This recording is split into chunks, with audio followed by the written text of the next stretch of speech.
Sayang oh. Ang 9 oh. Pero kung mapatras ni GR yan mga idol, talagang wala na yan. Pero kung hindi niya mapatras ay wala na rin siya. Oh, ayan. Nako! Ang galing! Ay, hindi pala.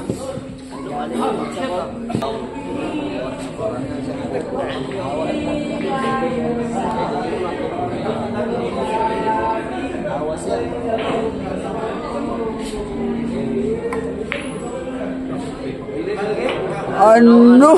Grabe naman ang lauman, oy. Ang lauman, tirahan, oy.